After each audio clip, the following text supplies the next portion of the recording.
નમસ્કાર મિત્રો, સ્વાગત છે તમારું મારી યુટ્યુબ ચેનલમાં.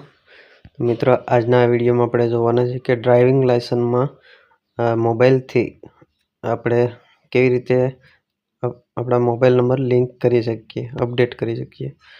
તો એ આજે આપણે આ વિડીયોમાં જોવાના છે. તો વિડીયો પૂરો જોજો અને ચેનલ પર નવા હોય તો ચેનલને સબસ્ક્રાઈબ કરી દેજો, જેથી કરીને બીજા નવા વિડીયો આવે ને નોટિફિકેશન તમને ફટાફટ મળી જાય.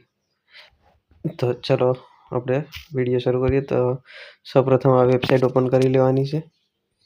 અહીં જોઈ શકો છો પરિવહન.gov.in. આની લિંક આ વિડીયોની નીચે ડિસ્ક્રિપ્શનમાં મળી જશે. ત્યાંથી પણ તમે ડાયરેક્ટ આ વેબસાઇટ પર આવી શકશો. વેબસાઇટ ઓપન થઈ જાય એટલે તમને આવી રીતના એક નોટિફિકેશન આવશે, આ જોઈ શકો છો. તો આમાં તમારે આ જે દેખાય છે સારથી.પરિવહન.gov.in, આના પર ક્લિક કરવાનું છે. તો આવી રીતે તમને આ વેબસાઇટ ઓપન કરો, નોટિફિકેશન આડી ન આવે તો તમારે આ જે 3 ટપકા દેખાય છે એના પર ક્લિક કરવાનું છે. એના પર ક્લિક કરવાનું છે. ત્યારબાદ ઓનલાઈન સર્વિસીસ પર ક્લિક કરવાનું છે. એના પર ક્લિક કર્યા પછી તમારે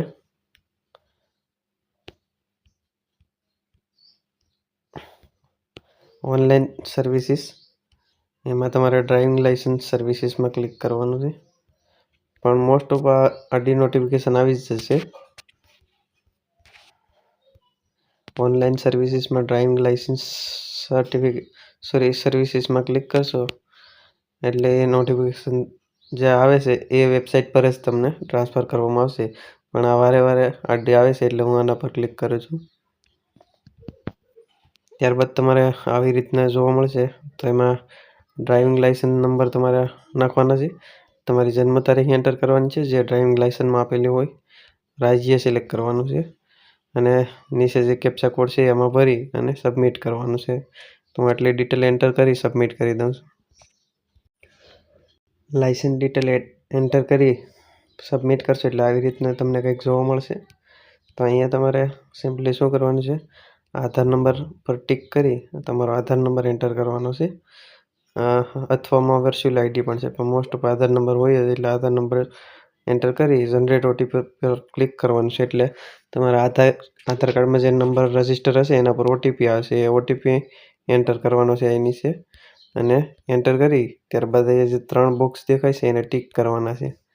એક નીચે છે એ 3ને ટિક કરીને ઓથેન્ટિકેટ પર ક્લિક કરવાનું છે. તો હું 3 પર ઓટીપી એન્ટર કરીને 3 ટર્મ એન્ડ કન્ડિશન સિલેક્ટ કરીને આગળ ઓથેન્ટિકેટ પર ક્લિક કરું છું. તો ઓટીપીને બધું એન્ટર કરીને ઓથેન્ટિકેટ કરશો એટલે આવી રીતના તમારો આધાર કાર્ડ પ્રમાણે ફોટો આવી જશે અને તમારું એડ્રેસ, નામ વગેરે આવી જશે. ત્યારબાદ તમારે નીચે પ્રોસીડ પર ક્લિક કરવાનું છે. આ જે પ્રોસીડ દેખાય છે એના પર ક્લિક કરવાનું છે.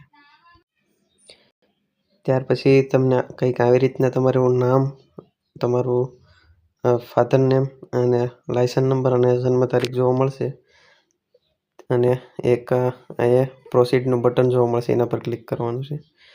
તો અહીંયા તમને ઓપ્શન આપવામાં આવશે કે કયો નંબર તમે અપડેટ કરવા માગો છો. એ નંબર અહીંયા 2 વાર તમારે એન્ટર કરવાનો છે અને પ્રોસીડ પર ક્લિક કરવાનું છે. તો હું નંબર એન્ટર કરીને પ્રોસીડ પર ક્લિક કરી દઉં છું. નંબર એન્ટર કરીને પ્રોસીડ કરશો એટલે એક ઓટીપી આવશે. એ ઓટીપી તમારે આ ખાનામાં નાખીને વેરીફાઈ પર ક્લિક કરવાનું છે. સક્સેસફુલ તમારો મોબાઈલ નંબર લિંક થઈ જશે એટલે આવી રીતના તમને મેસેજ જોવા મળશે. સક્સેસફુલી અપડેટેડ લાઇસન્સ નંબર અને તમારો લાઇસન્સ નંબર હશે વિથ મોબાઈલ નંબર, જે નંબર નાખેલો છે એ, ને તમને આવી રીતનો સક્સેસફુલનો મેસેજ જોવા મળી જશે. એટલે તમારું સફળતાપૂર્વક મોબાઈલ નંબર લિંક થઈ જશે. તો આવી રીતે તમે મોબાઈલથી તમારા લાઇસન્સમાં મોબાઈલ નંબર અપડેટ કરી શકો છો. વિડીયો પસંદ આવે તો લાઇક કરો, શેર કરો, ચેનલને સબસ્ક્રાઈબ ના કરી તો સબસ્ક્રાઈબ કરી દો.